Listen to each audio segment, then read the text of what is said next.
नमस्कार। हम संभल जाने की कोशिश कर रहे हैं, पुलिस मना कर रही है, अलाउ नहीं कर रही है।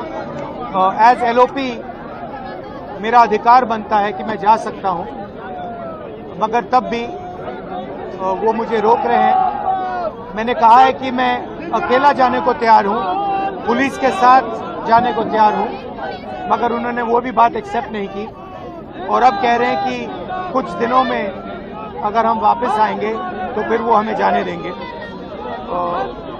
ये एक्चुअली जो एलओपी के अधिकार हैं उसके खिलाफ है, मुझे अलाउ करना चाहिए।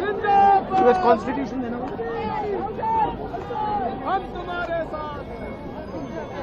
ये कॉन्स्टिट्यूशन के खिलाफ है। हम सिर्फ संभल जाना चाहते हैं, देखना चाहते हैं वहाँ क्या हुआ, लोगों से मिलना चाहते हैं, मगर हमारा जो कॉन्स्टिट्यूशनल अधिकार है, मेरा जो कॉन्स्टिट्यूशनल अधिकार है, उसको मुझे दिया नहीं जा रहा है।